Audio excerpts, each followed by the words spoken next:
And actually, they might even have problems fitting in all of their bowling options. They might have Again, Rutherford is a good name, but in IPL, he's not always been trusted that much. Okay, I'll say bottom 4. It's a bottom 4 finish for them. I don't know if I can pick one guy who would be excellent at the end overs. I'll go Gujarat Titans, boys. How's that? Because I think they're playing in Cape Town, correct, Dan? By the looks of their business. Well, with Kagiso Rabada, Gerald Coetzee, they got a couple of South Africans. Siraj, Prasidh Krishna. It's just a joke of how many paces they've got. I think that pace-wise they've done really nicely actually, and I think that you can see they've looked to kind of construct that bowling strong team that tends to do pretty well in franchise T20 tournaments, and the IPL will be no different with that. And actually, they might even have problems fitting in all of their bowling options. They might even have a problem fitting in a Sundar or a Saika Shaw or someone. I really wanted to see Saika Shaw go to a different franchise and play game in, game out, and that's a real pity for me that he might not ever get that opportunity in this next cycle again. I think one of the biggest, and not at all down to his fault, one of the biggest wasted talents in the IPL over the last 5 years in terms of the game time that he's been able to get. So yeah, GT. I think that GT have been pretty astute. I still have a bit of a problem with their sort of 4, 5, 6 positions. I'm not sold on that at all. So they're going to need to have a good start from the likes of Gill and Sai Sudarshan and Josh Butler. But following that, those players can all take their time when they want to get going. They needed to pick up a couple of players who can then really provide them with some impetus in the middle overs and towards the early death overs, and they haven't really done that. They're going to need Rahul Tewatia and Rashid Khan to bail them out of a lot of situations with some death hitting. That's what they've done in the past, though. So they could do it again.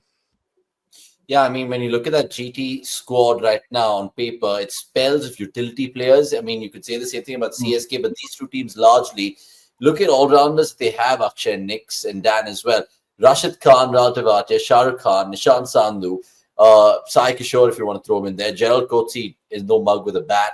Jayant Yadav, who they've had before. Arshad Khan, Shafin Rutherford, good business. Someone that Akshay wanted for RCB. Mahipal Lomror, again, a steal. And Washington Sundar, another steal. So, again, Dan mentioned it, Nick, the fact that the problem with 4, 5, 6, is it a problem of plenty according to you as well? And do you automatically have your set 11 when we talk about GT? Yeah, I think it's similar. I feel a lot of teams have this issue in this auction that the lower order seems very, very brittle in terms of it could be blown away and there aren't enough quality people that you can say that these are tried and tested options and we can go ahead and pick them. So again, Rutherford is a good name, but in IPL, he's not always been trusted that much to give you those returns immediately. And you see Butler and Rashid are the two guys that will definitely start. And you think Rabada is also another one who you think should start in most games. So what I feel is it's not just the 4, 5, 6, but even the end overs for me. Because you look at the number of pacers that they've picked, I don't know if I can pick one guy who would be excellent at the end overs.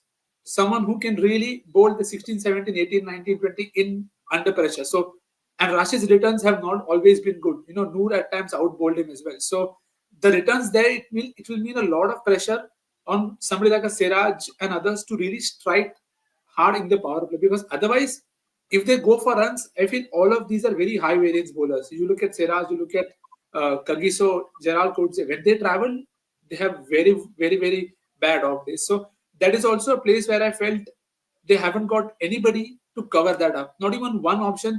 And again, see, Siraj outside of Chinnaswamy, he has decent numbers in Chinnaswamy also, but it may not always turn out to be something that he can execute well. So I think it's leaving a lot to chance in terms of, yes, Ahmedabad is a big ground and Mohit Sharma did a great job for them.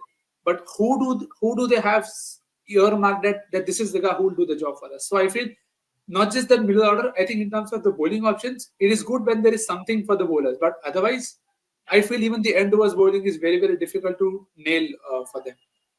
Yeah, I mean, the fact that, like you mentioned, the conditions there, big ground, they'll get away with it. Also, the fact that Nehra could take these Indian youngsters under his wing and get the best out of someone like Siraj, maybe Prasidh, Ishant, of course. there as well. Akshay, can you construct a Gujarat 11 for me? Because you can tell me on paper, certainly it'll be Gill, Butler, Size at top 3. Gill to captain, we know that. What are the other certainties in this starting 11 for you?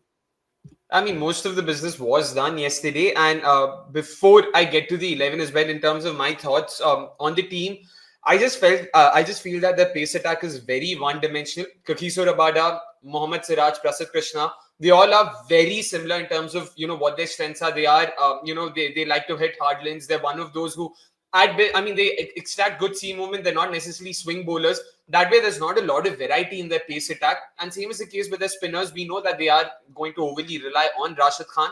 Washington Sundar, that way, is a good addition, but it also means that he'll be batting higher up in the Gujarat lineup. And I'm not sure if Washi's batting in the T20 format is there right now. Coming to the 11, of course, like you said, top 3 picks itself. It is Gill, Butler, and Sai Sudarshan. Number 4 is going to be Shah Rukh Khan, only because Ashish Nehra did give him that promotion in the last couple of games in 2024. He did do well, and he spoke about how Shah Rukh, given a long run at number 4, can do well. So I'm expecting them to do that. They won't be force-fitting him into the finisher's role. So number 4 is going to be Shah Rukh Khan. Number 5, I have Rutherford. Number 6 is going to be Washington Sundar. Number 7 is going to be Rahul Tewatia. Number 8, Rashid Khan. And then 9, 10, 11 will be Rabada. Sorry, number 9 is Rashid Khan. 10, 11 will be Rabada and Siraj. Impact player Prasidh Krishna. So these are the 12 players I've gone for. Sorry, beg your pardon, 11 players I've gone for. And then plus impact player pay, I'm guessing Sai Kishore will be the 12th one that they bring in, 12th option that they go for. All in all, not too bad once again. But I guess that's a feature of most sides. This but how much would you rate their business? Sorry, this on 10. They're definitely below RR for me. So given that I've given RR 8.25, I'll probably say I'll give them about 7.25. Yeah, I mean, I'm with you on that. In terms of RR, I didn't give a rating. I think I'd give them a 6.2. Not really impressed with them. And GT 5.7 for me. Akshay, where do you think they'll finish? Gujarat Titans, I don't see them making top 8, bro, in a 10-team tournament. Top 8? Oh, wow. Okay, I'll say bottom 4. It's a bottom 4 finish for them. I don't think outside Ahmedabad, though, I really don't know where are they going to, not just get their runs from, where are they going to get their wickets from? Bhai, matlab, at Chinnaswamy, if a side like this is not at its best, they can very easily concede 260, 270 and not even look back. So it'll be difficult. They are very high variance, like Nikhil Bhai mentioned. So I'll say bottom 4. Okay, interesting. Nikhil and Dan, I'll get your thoughts in just a bit, because Sanjay Papigiri saying flat surfaces is going to be a problem for GT with the bat, according to me. Places like Wankhede, Chinnaswamy, Eden, Hyderabad, Malampur, Kotla, the ball could travel going by recent games. And Akshay also made a very good point, the fact that it's kind of one-dimensional, this attack. Next, on to your rating in terms of Gujarat's auction business and where they'll finish, and then we'll finish up with Dan. Yeah, I agree with Akshay.